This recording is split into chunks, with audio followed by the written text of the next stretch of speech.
नमस्ते मेरे प्यारे दोस्तों। आज मैं आपको एक बहुत ही सुंदर कहानी सुनाने जा रहा हूँ, जो बालक मार्कंडेय की कहानी है। बहुत दिनों की बात है, हमारे देश में मृकंडू और मृदुवाती नाम के पति पत्नी रहते थे। हिमालय पर्वत के उत्तरी भाग में हरे भरे पेड़ों और पर्वतों से घिरे अपने छोटे से आश्रम में वे बड़ी श्रद्धा और भक्ति से शिव जी की पूजा किया करते थे। मृकंडू बड़े सवेरे उठकर पास बहते स्वच्छ झरने में स्नान करते तथा सुविकसित सुगंधित पुष्पों को चुनकर आश्रम में ले आते, जहाँ बड़े प्रेम से मृदुवाती उन फूलों की माला बनाती। स्वच्छ चमकते पात्र में आश्रम की गाय का दूध दोहती, फिर वह शिव जी की पूजा करने बैठ जाती।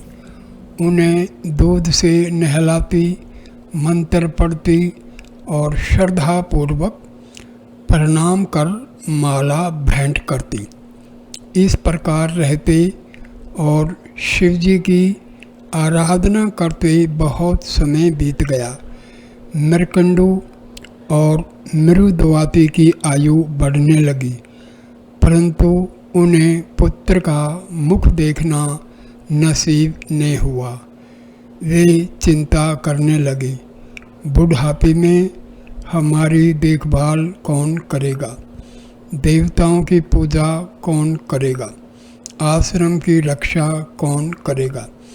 क्योंकि उस जमाने में जमीन जोतकर अन्न उपजाने को पृथ्वी की पूजा करना कहते थे। आकाश, वायु, अग्नि और जल प्रकृति के इन वरदानों का उनके नियमों के अनुसार प्रयोग करना ही उस समय में इनकी पूजा करना समझा जाता था, और सारे विश्व की कल्याण कामना ही शिव जी की पूजा थी। सब लोग मिलकर एक ही समय में विश्व के कल्याण की कामना करें, संसार की सहायता के कामों में लग जाएं। इसीलिए शिव जी के व्यक्तित्व की कल्पना की गई थी, क्योंकि शिव जी का ध्यान करते ही लोगों का ध्यान उनकी कल्याणकारी प्रवृत्ति पर केंद्रित हो जाता है।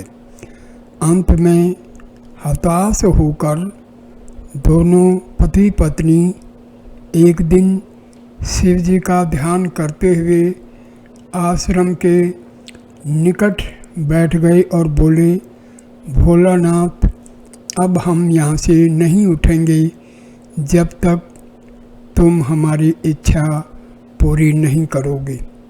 बैठे बैठे उन्हें बहुत समय बीत गया, परंतु उनका दृढ़ संकल्प नहीं टूटा। उनका विश्वास था कि हो न हो एक दिन शिव जी ज़रूर उनकी प्रार्थना सुनेंगे और उनकी इच्छा पूरी होगी, क्योंकि उन दिनों अपनी हठ मनवाने, अपना संकल्प पूरा कराने का एक ही तरीका था, तपस्या, जो कि आजकल के उपद्रव, हड़ताल और तोड़ फोड़ करने से कहीं अच्छा था। आखिरकार शिव जी ने उनकी प्रार्थना सुन ली। उनकी तपस्या के आगे उन्हें हार माननी पड़ी। एक दिन बड़े सवेरे जब नित्य क्रम से निवृत्त होकर पति पत्नी ध्यान मगन बैठे थे, तो अचानक शिव जी प्रकट हुए। भस्मांकित मुस्कुराता चेहरा, नीला कंठ, माथे पर तीसरा नेत्र, हाथ में त्रिशूल, गले में सांपों की माला, सब कुछ ठीक ठाक था। बोले, मांगो क्या मांगते हो? भगवान हमें पुत्र की प्राप्ति हो, वे बोले। अच्छा यह बात है। शिव जी ने हंसकर उत्तर दिया, कहो कैसा पुत्र चाहिए? गुणी परंतु कम आयु वाला, अथवा निर्गुण और बहुत दिन जीने वाला। मरुदवाती ने पति की ओर देखा, फिर कहा, भगवान हमें गुणवान पुत्र चाहिए, चाहे वह कम दिनों तक ही जीवित रहे। एवं मस्तु कहकर शिव जी मेघमंडल में बिजली के समान अंतर्ध्यान हो गए। ठीक समय पर मृकंडु दंपति के यहाँ पुत्र उत्पन्न हुआ। नाम रखा गया मार्कंडेय। ठीक ही है, मृकंडु का पुत्र मार्कंडेय ही तो कहलाएगा। मार्कंडेय अभी 5 वर्ष का ही था कि उसके पिता ने उसे शिक्षा देना शुरू किया। बेटा, हमेशा सच बोलना, प्रकृति के जीवों से मेल मिलाप से रहना, उन्हें बिना कारण कष्ट मत पहुंचाना, कर्तव्य पथ से कभी नहीं हटना। भगवान शिव की कृपा से हमने तुम्हें पाया है। उनके कहने के अनुसार तुम्हारी आयु अधिक नहीं होगी, परंतु यदि तुम परिश्रम करोगे तो सब गुण तुम में वास करेंगे। माता मरुदवाती भी नित्य प्रति पुत्र को आश्रम सेवा का कार्य सिखाती, पेड़ पौधों की देखभाल, पृथ्वी से अन्न का उत्पादन, भोजन तैयार करने की कला, आश्रम की सुरक्षा, फिर शिव जी की पूजा जो सर्वोपरि थी, सभी कामों में मार्कंडेय अपनी माता के साथ रहता, उससे सीखता, उसकी सहायता करता। जब वह 12 वर्ष का हुआ तो माता पिता से आज्ञा लेकर दक्षिण दिशा की ओर चल पड़ा। उसकी तीव्र इच्छा थी कि वह ऋषि अगस्त्य को खोज कर उनसे विद्या प्राप्त करे। उन दिनों दक्षिण में अगस्त्य का बहुत नाम था। दूर दूर से लोग आकर उनसे ज्ञान प्राप्त कर रहे थे। सुना जाता था कि वे पशु पक्षियों, भालू, बंदरों को भी पढ़ना लिखना सिखा देते थे। दक्षिण पहुंचकर मार्कंडेय ने सबसे पहले एक सुंदर नीले रंग का पत्थर ढूंढा और बड़े प्रेम परिश्रम से उसे चिकना बनाकर शिवलिंग स्थापित किया। फिर वह प्रतिदिन नियम पूर्वक शिव जी की पूजा करने लगा। शिव मंदिर की सफाई, दूध और बेल के पत्तों को लाना, मंदार के पुष्पों बीजों को ढूंढना, उनकी माला बनाना, फिर स्नान कर सब कुछ शिव जी को अर्पित कर देना, अपने को भी। यह उसका नित्य क्रम बन गया। वह अगस्त्य मुनि की पाठशाला में भी जाता और वहाँ भी मन लगाकर अपना काम करता। देश विदेश से आए हुए विद्यार्थियों के बीच उसका बड़ा मन लगता। एक बार सप्तऋषि यात्रा करते हुए दक्षिण की ओर आ निकले। मार्कंडेय ने बड़ी श्रद्धा और भक्ति से सप्तऋषियों की सेवा की। मरीचि, अत्रि, अंगिरस, पुलस्त्य, पुलह, ऋतु और वशिष्ठ, ये 7 ऋषि उसकी सेवा से बड़े प्रसन्न हुए। उन्होंने कुछ दिन दक्षिण में ही रहने का निश्चय किया। यद्यपि उनका स्थायी निवास आकाश के उत्तरी भाग में मान सरोवर के ठीक ऊपर ध्रुव तारे के पास है। अंत में वह दिन आ गया जब सप्तऋषियों को वापस लौटना था। एक एक कर 7 ऋषियों ने मार्कंडेय को आशीर्वाद दिया, परंतु जब सब से अंत में गुरु वशिष्ठ के मुंह से पुत्र दीर्घायु हो ये शब्द निकले तो अचानक दृष्टि उसके माथे पर पड़ गई। मार्कंडेय के ललाट की स्पष्ट रेखाएं उसकी अल्पायु की कहानी कह रही थी।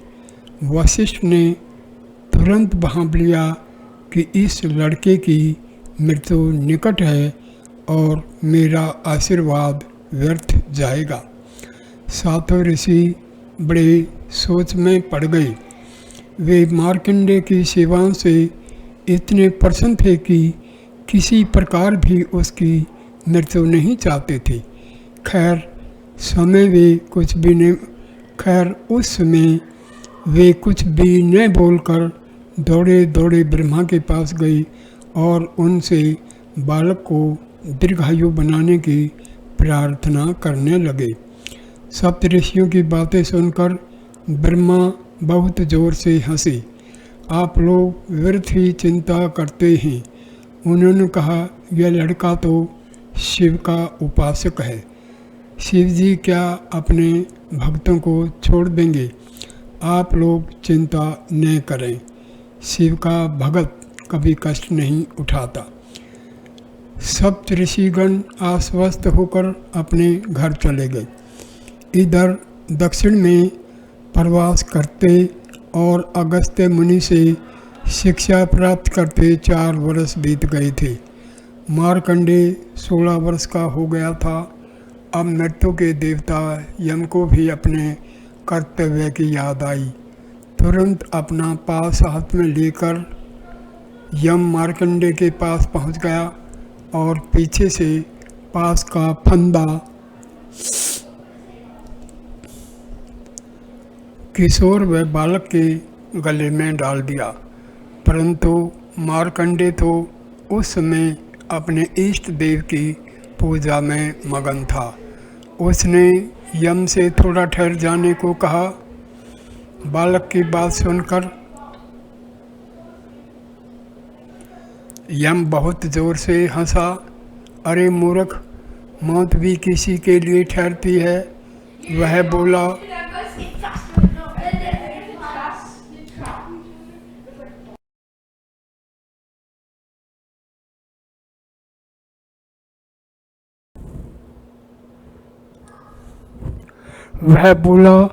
और फंदे का एक और लपेटा बालक के चारों ओर खींच दिया। फिर उसे जोर से झटका। यम की जिद देखकर बालक मार्कंडेय तुरंत शिवलिंग से चिपक गया। अपनी लंबी बलिष्ठ बाहों से उसने शिव जी को अपनी छाती से लगा लिया। उसे लगा समस्त पृथ्वी का और उसका अपना कल्याण भी उस समय उसकी शिवलिंग को चिपटाए रखने पर निर्भर है। चाहे जो हो जाए, वह शिव प्रतिमा को नहीं छोड़ेगा। इधर यम के क्रोध का पारा चढ़ने लगा। उसे अपने काम में विलंब की आदत नहीं थी। वह तो मिनटों में आता और आनन फानन में अपना काम करके चला जाता था। यम ने अपनी पूरी शक्ति से रेशमी डोरी को खींचा। बालक का गला रूंधने लगा। हे महादेव, रक्षा करो, वह चिल्लाया। अचानक शिवलिंग उसके हाथ से छूट गया और भगवान शिव प्रकट हुए अपने पूरे रौद्र रूप में। बात यह हुई थी कि यम ने जब अहंकार में भरकर दूसरी बार अपना पाश फेंका तो शिवलिंग भी उसकी चपेट में आ गया था। इससे शिव जी को असुविधा हुई और वे क्रुद्ध होकर प्रकट हुए। शिव जी के एक धक्के से यम पछाड़ खाकर गिर पड़ा और अपना पास लेकर भागा। भोलेनाथ ने बालक को गोद में बैठाकर प्यार किया और उसे दीर्घायु होने का वरदान दिया। उस दिन मार्कंडेय की आयु 16 वर्ष की थी। शिव जी की कृपा से उसमें आजीवन 16 वर्ष के नवयुग के समान कार्य करने की शक्ति आ गई और मृत्यु के जीत लेने के कारण उसी दिन से लोग भोलेनाथ को भी मृत्युंजय कहने लगे। मार्कंडेय अपनी दृढ़ इच्छा और संकल्प शक्ति के कारण ही मृत्यु को पराजित करने में सफल हुआ था। यदि उसमें स्वयं जीवित रहने की प्रबल कामना न होती तो शिव जी भी उसकी सहायता नहीं करते, क्योंकि भगवान उन्हीं की सहायता करते हैं जो स्वयं अपनी सहायता करने को तत्पर रहते हैं। मृत्यु को मुख से बचकर किशोर मार्कंडेय और भी अधिक परिश्रम से पढ़ने लगा। उसके ज्ञान और विद्या की ख्याति दूर दूर तक फैलने लगी। एक बार व्यास मुनि के शिष्य जैमिनी यात्रा करते हुए मार्कंडेय के निवास की ओर आ निकले। व्यास मुनि जब महाभारत की रचना कर रहे थे तो जैमिनी के मन में महाभारत के कुछ प्रसंगों के संबंध में संदेह पैदा हुए थे। उन्होंने सोचा, चलो यह अच्छा मौका है मार्कंडेय की परीक्षा लेने का। उनके ज्ञान का पता भी चल जाएगा और अपने संदेह दूर होंगे सो तो होंगे ही। जैमिनी के प्रश्नों को सुनकर मार्कंडेय ने उन्हें अपने 4 शिष्यों के पास भेज दिया और कहा, यदि उनसे आपका समाधान नहीं हो सके तो पुनः मेरे पास चले आना। मार्कंडेय के ये शिष्य विंध्याचल पर्वत पर पक्षियों का रूप धारण कर रहते थे। उन्होंने जैमिनी का स्वागत किया और उनके प्रश्नों का उत्तर दिया। मार्कंडेय बड़े मार्के के पंडित थे। उनके एक शिष्य का नाम कौष्टुकी था। कौष्टुकी के कहने से उन्होंने सृष्टि के आरंभ, उसके विनाश, पुनर्निर्माण, काल निर्णय, बारी बारी से मनुओं का आगमन और प्रत्येक कल्प में होने वाले राजाओं की विशेषताओं के बारे में भी महत्वपूर्ण सूचनाएं दी। उस समय में एक और यदि ज्ञान बढ़ रहा था तो दूसरी ओर अज्ञान फैल रहा था। लोग ब्रह्मा, इंद्र, सूर्य, अग्नि आदि जैसे वेदों के समय के देवताओं को भूल रहे थे। वर्षा के पानी, सूर्य के प्रकाश और पृथ्वी की अग्नि का समुचित प्रयोग न हो पाने के कारण पृथ्वी पर अकाल और दुर्भिक्ष पड़ने लगे थे। मार्कंडेय ने एक बार फिर प्रकृति की इन शक्तियों का अध्ययन किया और लोगों को उनका सही उपयोग सिखाया। इस प्रकार बहुत काल तक अध्यापन करते करते मार्कंडेय बहुत बूढ़े हो गए, परंतु उनकी कार्य करने की शक्ति वही 16 साल के युवक जैसी रही। वृद्धावस्था में उनकी भक्ति माँ दुर्गा की ओर हुई। दुर्गा उनके इष्ट देव भगवान शिव की शक्ति थी। एक दिन उन्होंने भक्ति के आवेश में माँ दुर्गा की स्तुति में 700 श्लोक कह डाले। आगे चलकर उनकी यह कृति देवी महात्म्य में या दुर्गा सप्तशती के नाम से प्रसिद्ध हुई। आज सारे विश्व में हजारों भक्तगण देवी की पूजा में मार्कंडेय के लिखे स्तोत्र गाते हैं। ऋषि मार्कंडेय को अपने इष्ट भगवान शिव और देवी दुर्गा से प्रेम तो था ही, अपनी मातृभूमि भारतवर्ष के प्रति भी उनका असीम अनुराग था। अपने महान ग्रंथ मार्कंडेय पुराण में उन्होंने अनेकों स्थानों पर भारत भूमि का वर्णन किया है। उसकी नदियों, पर्वतों की स्तुति गाई है। भारत को वे प्यार से जम्बूद्वीप कहा करते थे। एक श्लोक में उन्होंने भारत की सब नदियों के नाम गिनाए हैं: गंगा, सरस्वती, सिंधु, चंद्रभागा, वितस्ता, यमुना, इरावती, कोहू, गोमती, गंडकी, महानदी, गोदावरी, कृष्णा, कावेरी, नर्मदा।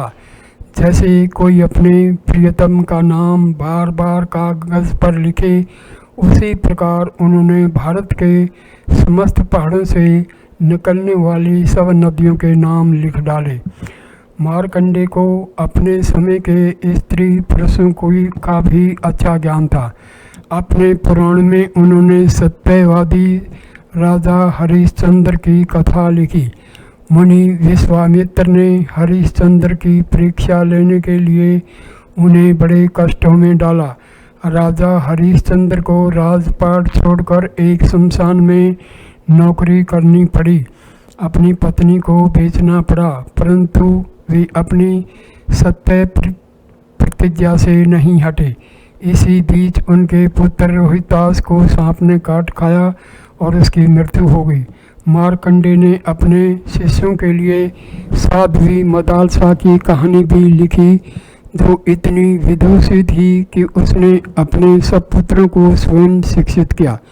इनमें अल्लार्क सबसे छोटा था और बहुत ध्यान से पढ़ता था।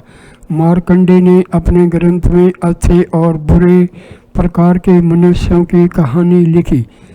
विपश्चित तो इतना दयावान था कि वह नरक भोगते हुए दुष्टों और पापियों की सहायता के लिए स्वयं भी थोड़े समय के लिए नरक में रहने को तैयार हो गया। दूसरी ओर दम जैसा राजा भी था, जिसने अपने पिता की मृत्यु का बदला लेने के लिए वो पुष्मान को मार डाला और उसके शरीर से मांस नोच कर उसे अपने पिता का तर्पण किया। मार्कंडेय बहुत काल तक जिए। अच्छे बुरे स्त्री पुरुषों को उन्होंने बहुत निकट से देखा। प्रकृति की विनाशकारी और कल्याणकारी शक्तियों को अलग अलग पहचाना और फिर अपने इस ज्ञान के निचोड़ को अपनी प्रसिद्ध पुस्तक मार्कंडेय पुराण में लिख दिया। यहाँ पर इस कहानी को मैं समाप्त करता हूँ। धन्यवाद ये वीडियो देखने के लिए। कृपा करके इस वीडियो को लाइक करना, कमेंट करना, शेयर करना और चैनल को सब्सक्राइब करना। धन्यवाद मेरे प्यारे दोस्तों, धन्यवाद।